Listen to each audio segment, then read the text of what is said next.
Okay, so you want to know what it really takes to be a corrugator operator? More than just a job title, right? It's about diving into the heart of how corrugated cardboard, the unsung hero of packaging, is made. And from what I'm seeing in these resources, like this awesome guy from RoleCatcher, it's a career path with some serious potential. Absolutely.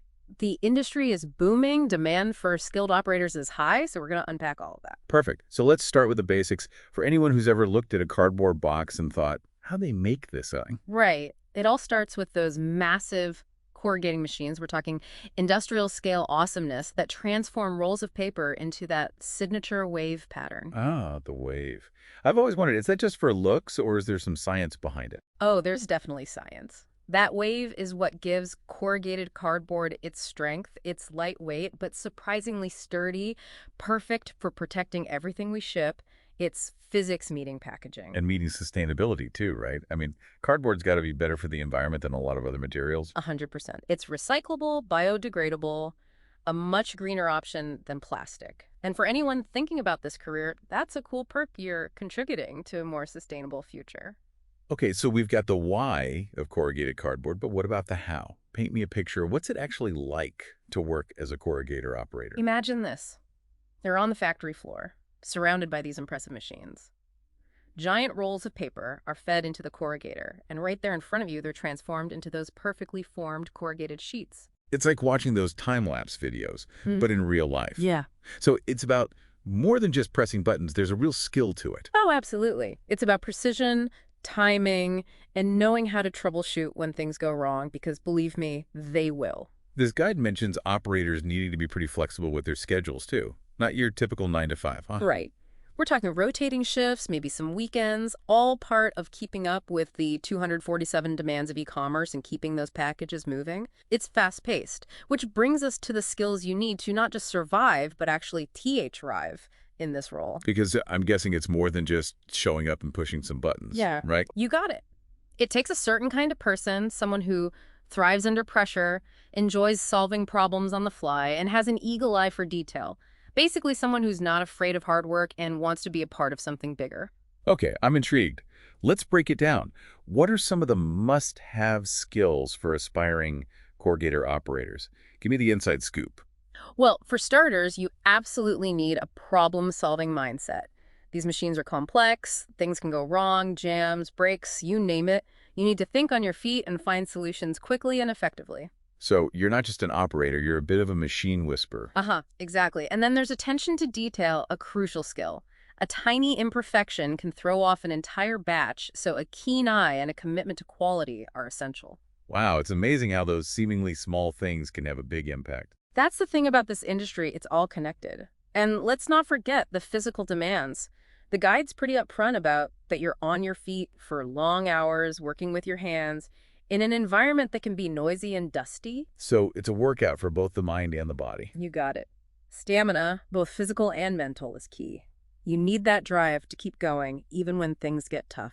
This is fascinating. So we've covered the day-to-day, but what about the long term? What does career progression look like in this field? That's a great question, and it's something we're going to cover when we return. Okay, so last time we talked about what it takes to be a corrugator operator day-to-day, but what about long term? What does career progression look like? Right. You don't just stay an operator forever. This isn't a dead-end job at all. Most places have a clear career path. Like starting as an apprentice and working your way up. Exactly. The guide breaks it down into 3 levels. Entry-level, junior operator, then senior operator. Okay, I like the sound of senior. Sounds important. But seriously, what's the difference between those levels? So at the entry level, it's all about the basics, learning the ropes, showing you're eager to learn, that sort of thing. Proving yourself, basically. Yeah.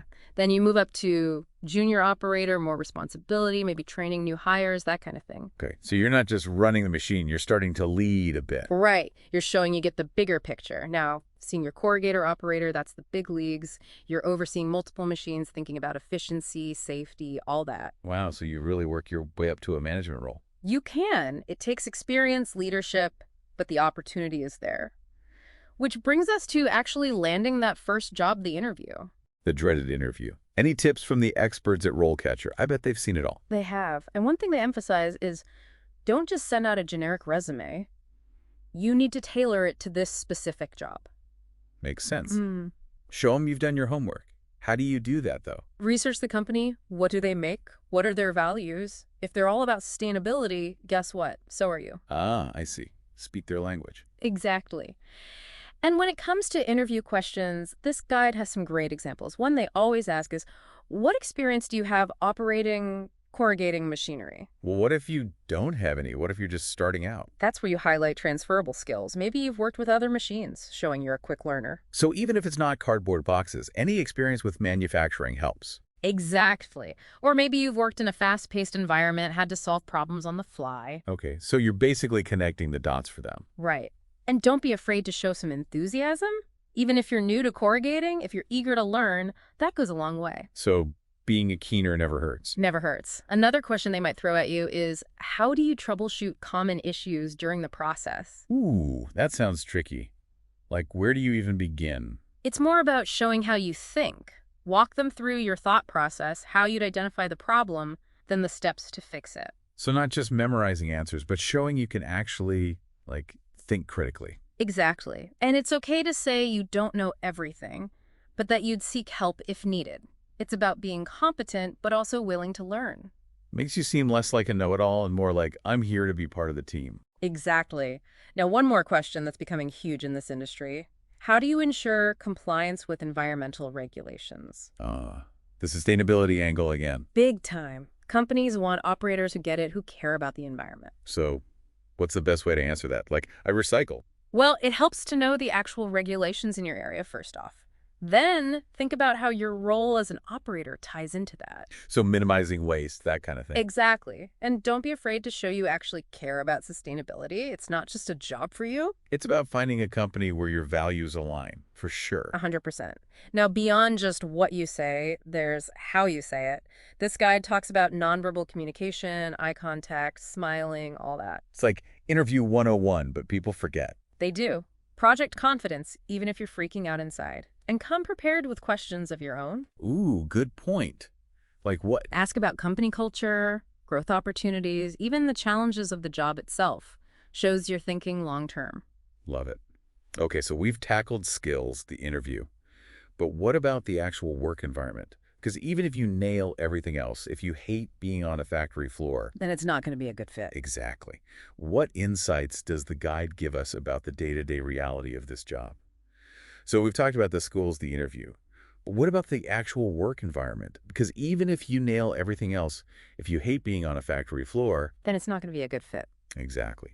What insights does the guide give us about the day-to-day reality of this job? Well, it really emphasizes the importance of safety in this environment. Yeah, with all those big machines, safety has got to be top priority. Right, it's huge. We're talking hard hats, earplugs, steel-toed boots, the whole 9 yards. So you're not just clocking in, you're really gearing up for the day. It's like suiting up for battle, but with cardboard. Haha, I like that.